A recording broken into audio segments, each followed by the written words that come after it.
Hello दोस्तों, एक exam cycle में आप सभी का स्वागत है। मैं आशुतोष कुमार सिद्धार्थ। आप लोगों का राज्य व्यवस्था चल रहा था, जिसमें कल आप लोगों को प्रस्तावना यानी उद्देशिका के बारे में कुछ बताए थे। जो 42वां संविधान संशोधन हुआ था, जो 3 शब्द जोड़ा गया था, उसको बता दिए थे। आज प्रस्तावना का हम डिटेल देखते हैं। प्रस्तावना है क्या? राज्य व्यवस्था।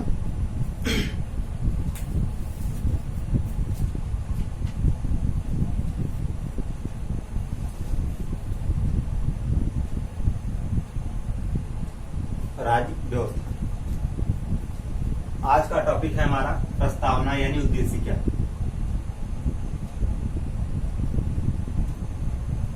उद्देशिका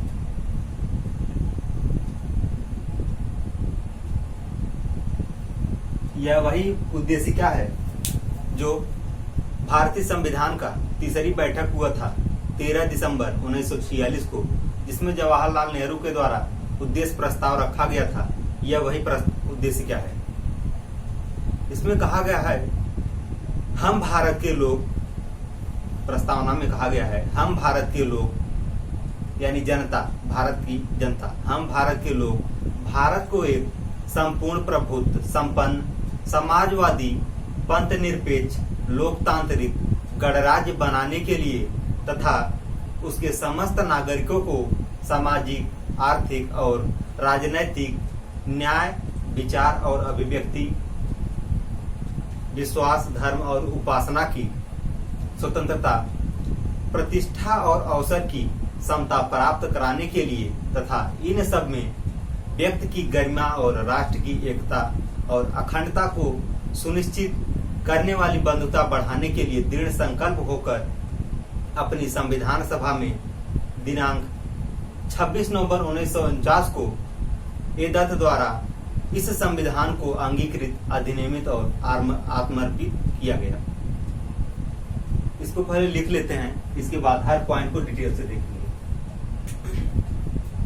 हम भारत के लोग यानी we the people of India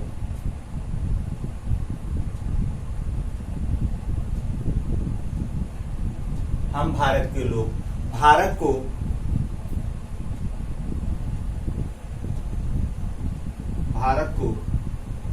संपूर्ण प्रभुत्व संपन्न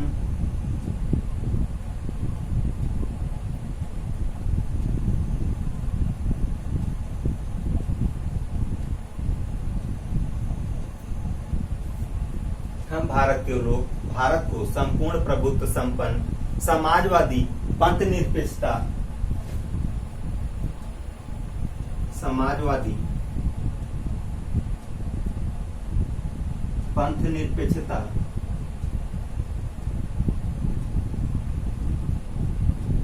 समाजवादी पंथ निरपेक्षता लोकतांत्रिक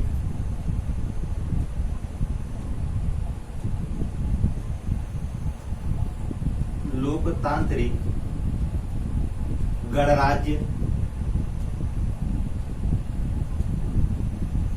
बनाने के लिए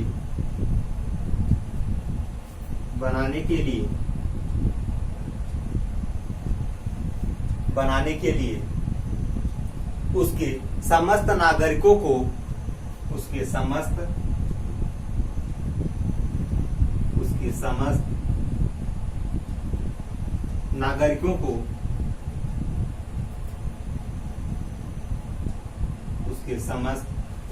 को सामाजिक, आर्थिक और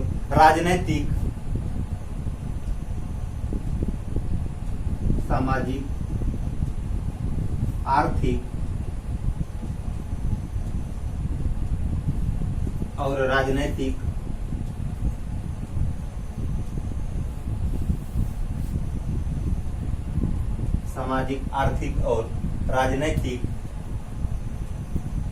न्याय, विचार, अभिव्यक्ति, न्याय, विचार, अभिव्यक्ति, न्याय, विचार, अभिव्यक्ति, विश्वास, धर्म और उपासना, विश्वास, धर्म और उपासना, धर्म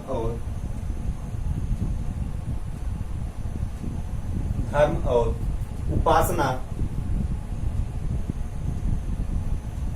की स्वतंत्रता, उपासना की स्वतंत्रता, प्रतिष्ठा और अवसर की समता,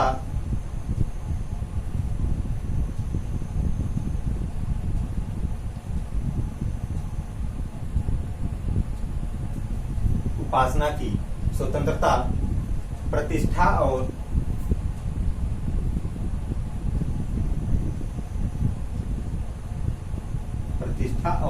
अवसर की समता,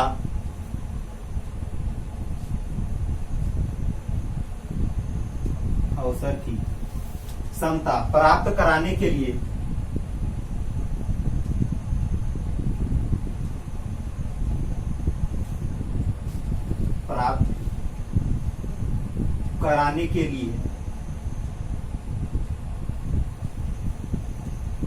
स्वतंत्रता, प्रतिष्ठा और अवसर की समता प्राप्त कराने के लिए तथा इन सब में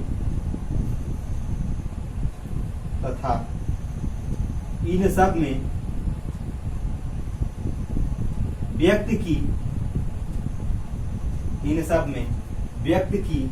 गरिमा, इन सब में व्यक्ति की गरिमा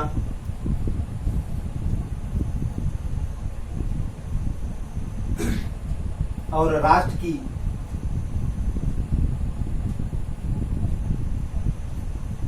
इन सब में व्यक्ति की गरिमा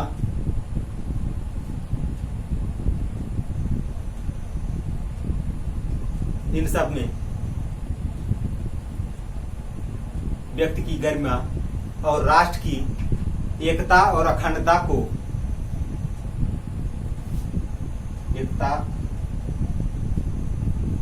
इन सब में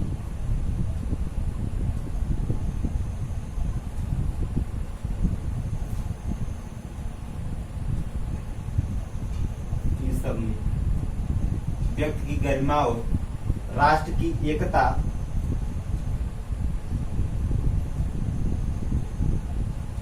इन सब में व्यक्ति की गरिमा और राष्ट्र की एकता और अखंडता को सुनिश्चित और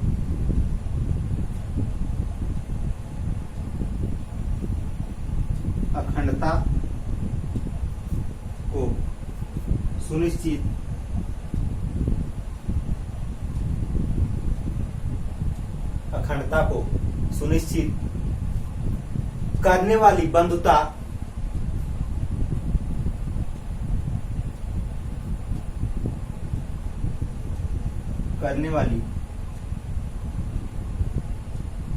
राष्ट्र की एकता और अखंडता को सुनिश्चित करने वाली बंधुता बढ़ाने के लिए दृढ़ संकल्प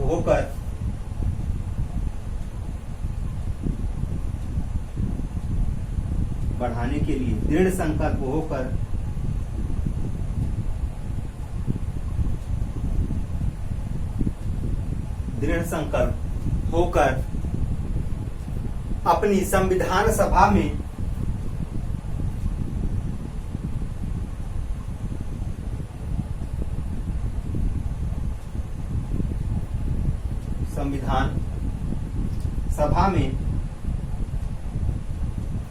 संविधान सभा में तारीख 26 नवंबर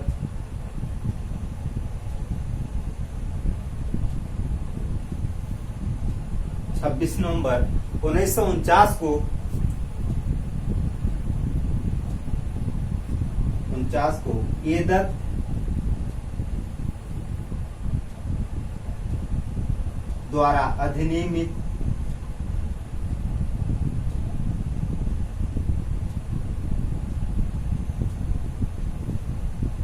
एदत द्वारा अधिनियमित अंगीकृत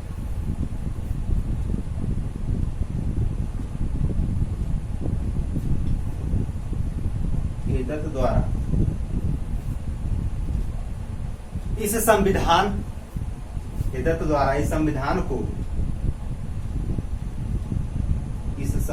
को अंगीकृत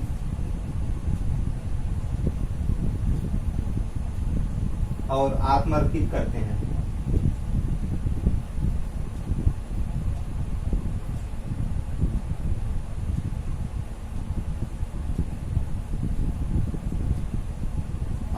आत्मर्पित करते हैं। यह हमारा प्रस्तावना हुआ। हम भारत के लोग भारत को संपूर्ण प्रभुत्व संपन्न समाजवादी पंथ निरपेक्ष लोकतांत्रिक गणराज्य बनाने के लिए उसके समस्त नागरिकों को सामाजिक आर्थिक और राजनीतिक न्याय विचार अभिव्यक्ति विश्वास धर्म और उपासना की स्वतंत्रता प्रतिष्ठा अवसर की समता प्राप्त कराने के लिए तथा इन सब में व्यक्ति की गरिमा और राष्ट्र की एकता और अखंडता को सुनिश्चित करने वाली बंधुता बढ़ाने के लिए दृढ़ संकल्प होकर अपनी संविधान सभा तारीख 26 नवंबर 1949 को एतत् द्वारा इस संविधान को अंगीकृत और आत्मर्पित करते हैं। इसमें कुछ शब्द हैं जैसे हम भारत के लोग यानी यहाँ की जनता। हम भारत के लोग यानी यहाँ की जनता। पहले इसको नोट कर लीजिए, इसके बाद बताते हैं।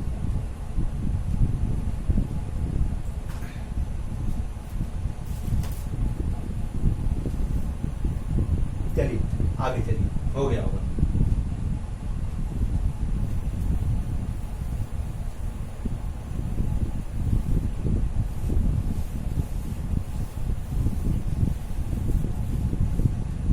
यानी पहला शब्द है ये हमारा, यह हम भारत के लोग यानी यहाँ की जनता।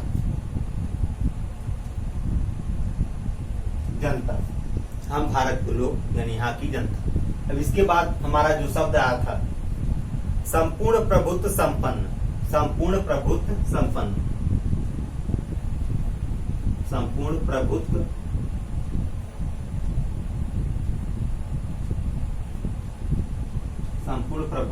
संपन्न। इससे यह आशय है कि भारत अपने आंतरिक एवं बाह्य निर्णय लेने के लिए स्वतंत्र है। भारत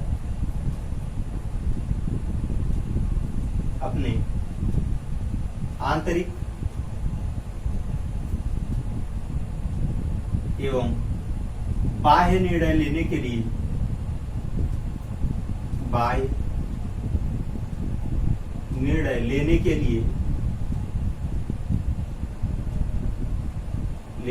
स्वतंत्र है। यानी संपूर्ण प्रभुत्व संपन्न का अर्थ यह होता है भारत अपने आंतरिक एवं बाह्य निर्णय लेने के लिए स्वतंत्र है। अब इसमें हमारा जो अगला शब्द आया था समाजवादी, यह हमारा 42वां संविधान संशोधन के तहत जोड़ा गया था, जिसको इसके बारे में कल डिटेल में बताए थे, तब भी आज इसको देख लेते थे। समाजवाद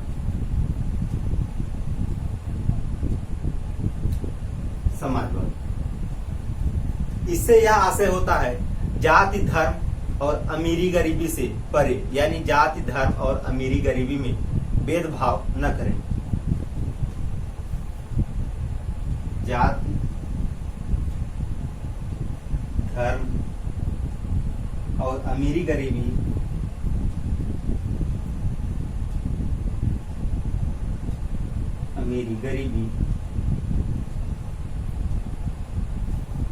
में भेदभाव न करें।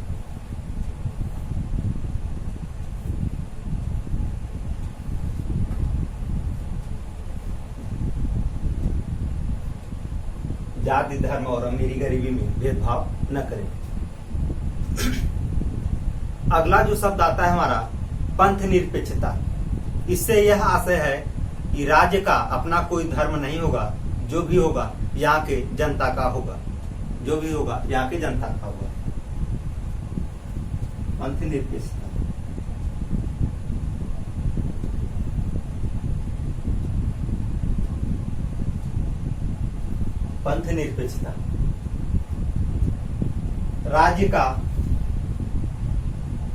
राज्य का अपना कोई राज्य का अपना कोई धर्म नहीं होगा, नहीं होगा। जो भी होगा यहाँ की जनता का होगा, यहाँ की जनता का होगा।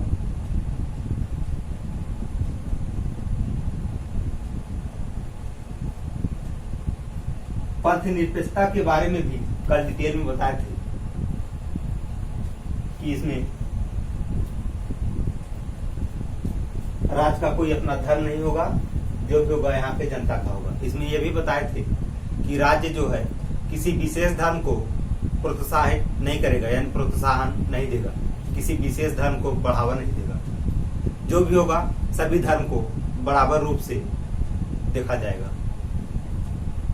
अब प्रस्तावना में अगला शब्द आता है लोकतांत्रिक। इतना नोट कर लीजिए।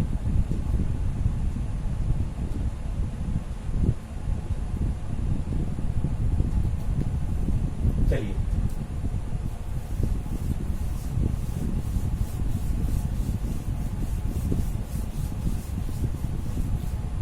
अगला शब्द है हमारा प्रस्तावना में लोकतांत्रिक।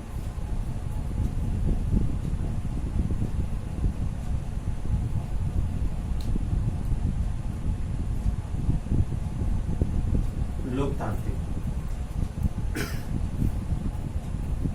इससे यह आशय है ऐसी व्यवस्था जिसमें जनता शासन द्वारा जानी जाती हो। ऐसी व्यवस्था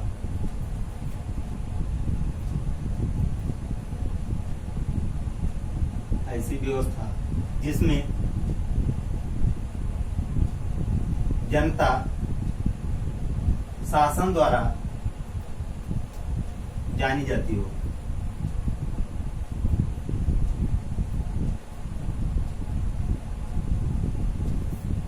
ऐसी व्यवस्था जिसमें जनता शासन द्वारा जानी जाती हो। अब इसमें हमारा एक शब्द और आता है गणराज्य। कौन सा शब्द है? गणराज्य।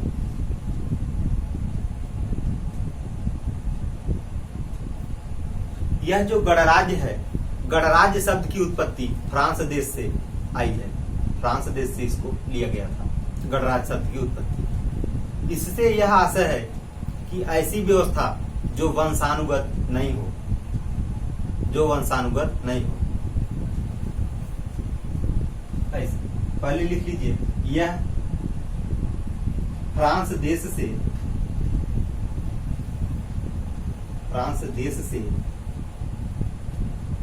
लिया गया है,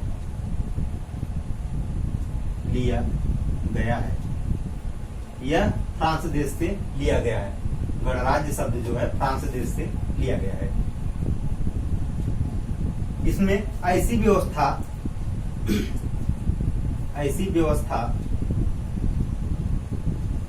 जो वंशानुगत नहीं होती हो।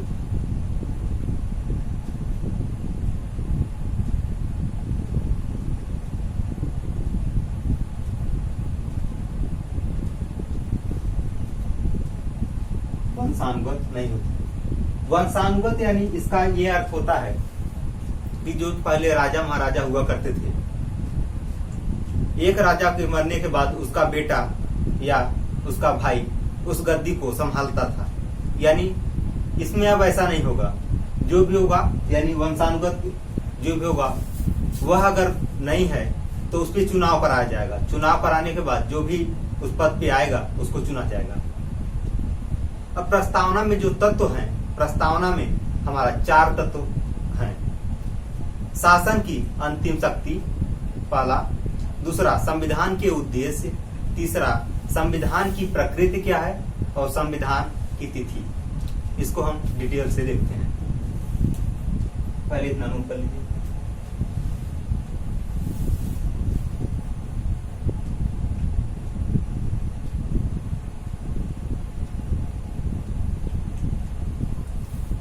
चलिए हो गया।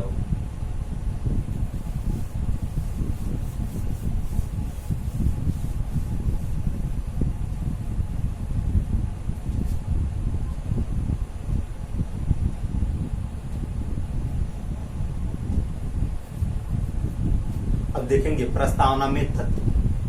प्रस्तावना में तत्व,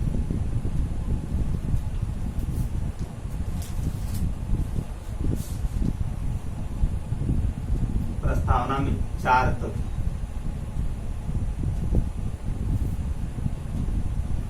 प्रस्तावना में 4 तत्व हैं। कौन कौन से? पहला है शासन की अंतिम शक्ति। शासन की अंतिम शक्ति, अंतिम शक्ति। दूसरा है हमारा संविधान के उद्देश्य। संविधान के उद्देश्य,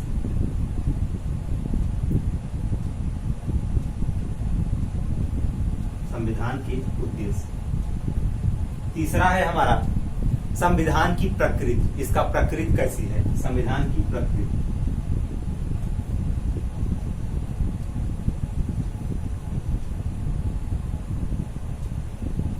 संविधान की प्रकृति। और जो चौथा है हमारा स्वीकार करने की तिथि, यानी संविधान को स्वीकार करने की तिथि।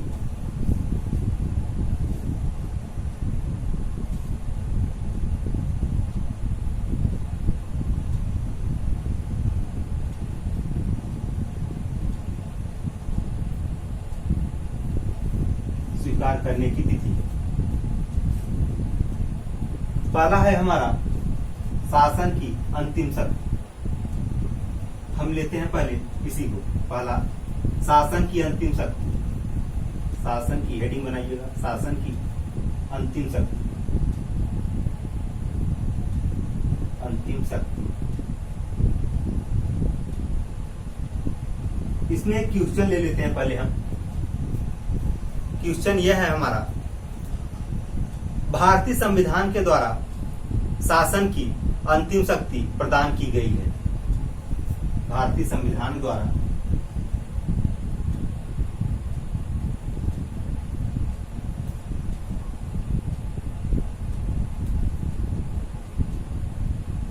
भारतीय संविधान द्वारा शासन की शक्ति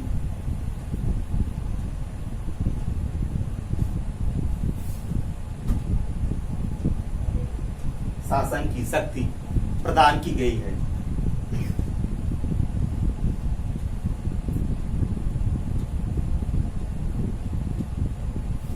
अंतिम रूप से प्रदान की गई।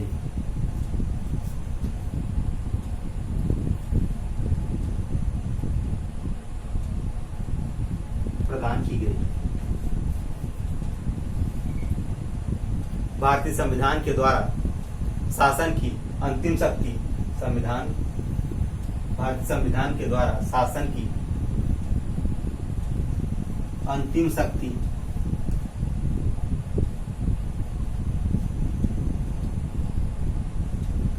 अंतिम शक्ति अंतिम शक्ति प्रदान की गई है। अंतिम शक्ति यानी किसमें प्रदान किया गया है? शासन की अंतिम शक्ति किसमें प्रदान किया गया है? ये जो शासन की अंतिम शक्ति है, यह जनता में प्रदान किया गया है। शासन की अंतिम शक्ति जनता में प्रदान किया गया है। जनता में प्रदान किया गया है। जो हमारा प्रस्तावना में पहला शब्द था, हम भारत के लोग, उसी से लिया गया है। अब इसका यानी शासन की जो अंतिम शक्ति है, इतना नोट कर लीजिए, फिर आगे।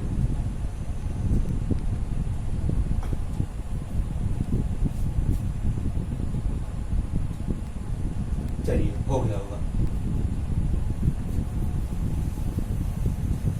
शासन की अंतिम शक्ति। प्रस्तावना से यह स्पष्ट होता है कि संविधान निर्माताओं के द्वारा शासन में अंतिम शक्ति भारत की जनता को प्रदान की गई है। शासन के द्वारा अंतिम जो शक्ति है, भारत की जनता को प्रदान किया गया है। अर्थात पहले देखिए, प्रस्तावना से यह स्पष्ट होता है कि प्रस्तावना यह स्पष्ट होता है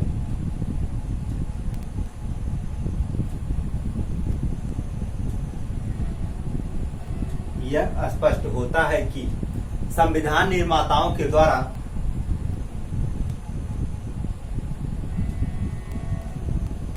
संविधान निर्माताओं के द्वारा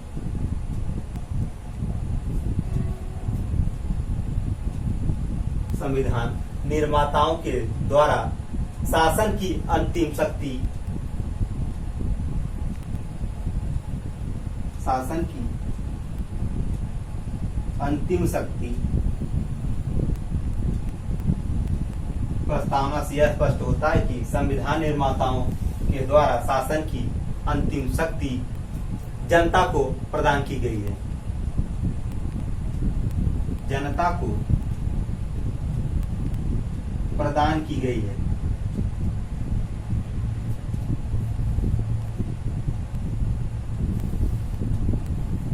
जनता को प्रदान की गई है।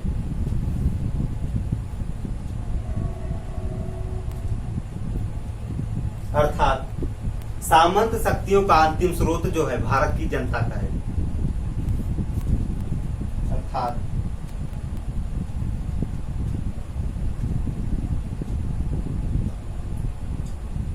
अर्थात सामंत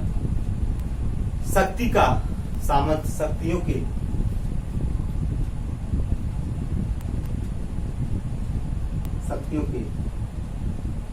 सामंत शक्तियों के अंतिम स्रोत जनता को प्रदान की गई है। अंतिम स्रोत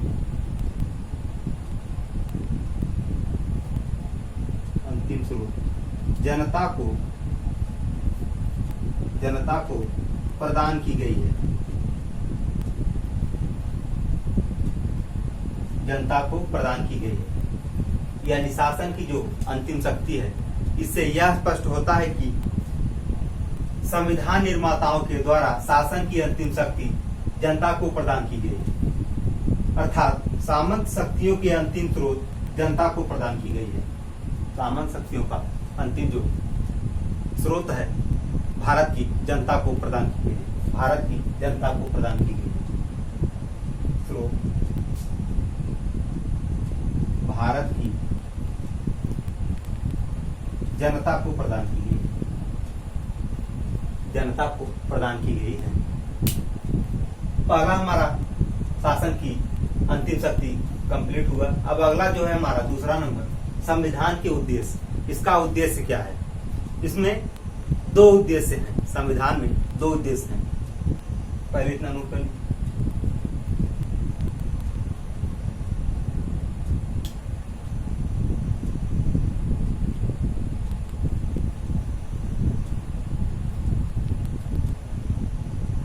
चलिए, हो गया होगा।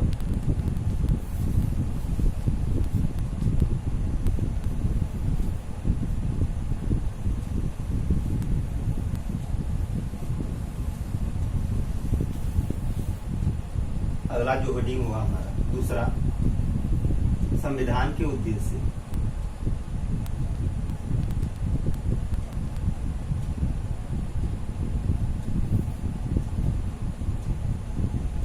संविधान के उद्देश्य। इसके दो उद्देश्य। पहला उद्देश्य न्याय से है।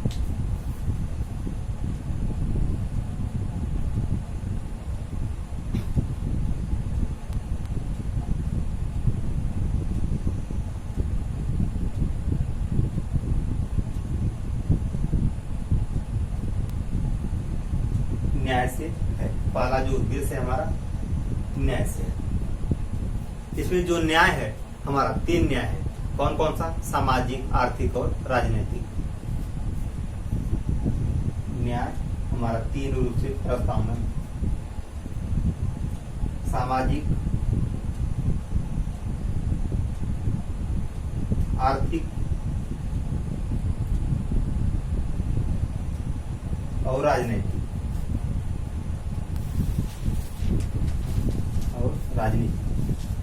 यह हमारा संविधान के उद्देश्य का जो पहला उद्देश्य है न्याय से संबंधित, उसको देखते हैं। अब इसका जो दूसरा उद्देश्य है स्वतंत्रता से है। इसका दूसरा उद्देश्य स्वतंत्रता से है। स्वतंत्रता जो है हमारा पांच रूप से है। कौन कौन सा? विचार, अभिव्यक्ति, धर्म विश्वास और उपासना, यह 4 हमारा स्वतंत्रता के उद्देश्य हैं। इतना नोट करिए। इसके बाद दूसरा देखते हैं। चलिए, हो गया होगा। इसका दूसरा उद्देश्य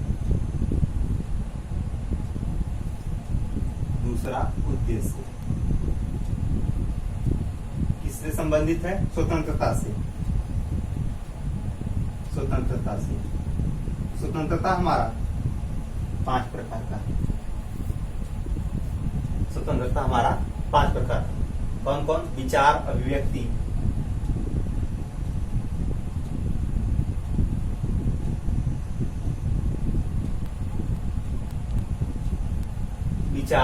अभिव्यक्ति, और विश्वास, धर्म, उपासना।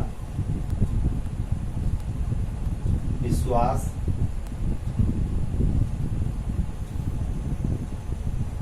धर्म, उपासना।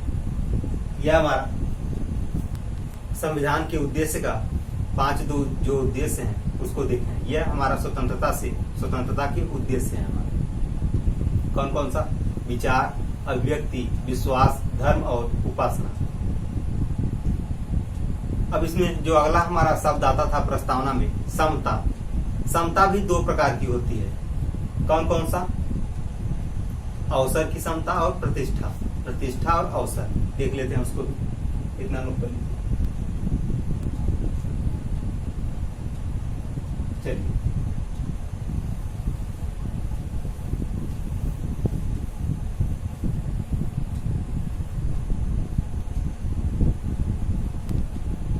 जो अगला हमारा आया था समता।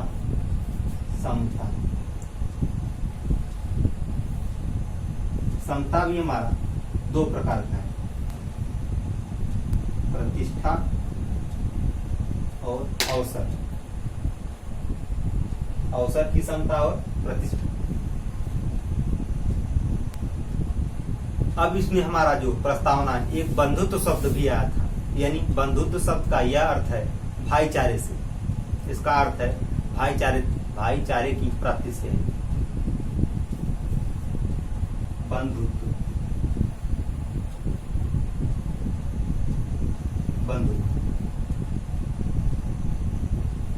इसका अर्थ भाईचारे की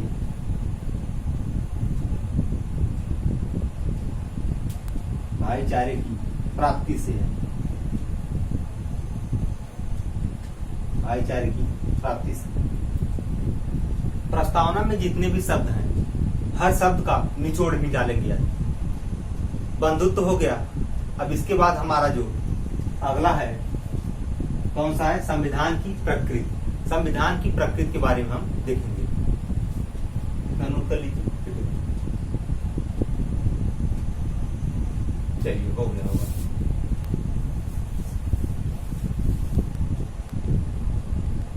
तीसरा है हमारा संविधान की प्रकृति। संविधान की प्रकृति या स्वरूप। संविधान की प्रकृति या स्वरूप। हमारे संविधान की 5 स्वरूप है, यानी संविधान की 5 प्रकृति है। कौन कौन सा? संपूर्ण प्रभुत्व संपन्न, समाजवादी, पंथ निरपेक्षता, लोकतांत्रिक और गणराज्य। इसके 5 स्वरूप हैं। 5 स्वरूप हैं। 5 स्वरूप को लिख लेते हैं। संपूर्ण प्रभुत्व संपन्न,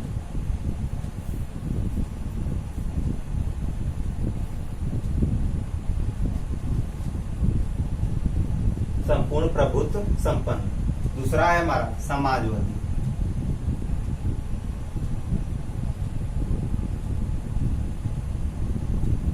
संपूर्ण प्रभुत्व संपन्न, दूसरा समाजवादी। तीसरा जो है पंथ निरपेक्षता।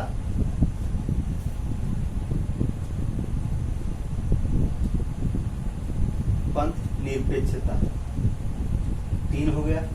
और जो हमारा चौथा है लोकतांत्रिक, 5वां गणराज्य।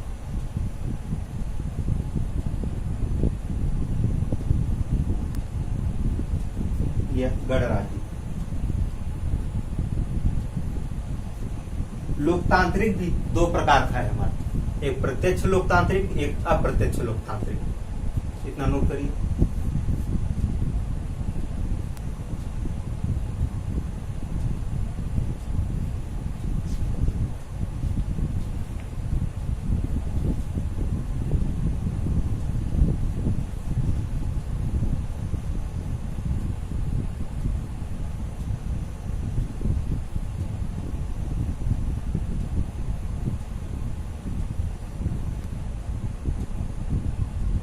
हो गया होगा। अब हमारा क्या बच रहा है, स्वीकार करने की तिथि, यानी संविधान को स्वीकार करने की तिथि, कब स्वीकार किया गया था इसको। आज के लिए इतना ही। ये आपका जो चौथा पॉइंट बच रहा है, अब इसको हम कल देखेंगे। इस वीडियो को यहीं पर रोकते हैं। ये वीडियो आप लोगों के लिए हेल्पफुल हो तो इस वीडियो को ज्यादा से ज्यादा आप लोग शेयर करिएगा, लाइक करिएगा और कमेंट करिएगा, और चैनल को सब्सक्राइब तो जरूर कर लीजिएगा। जय हिंद दोस्तों।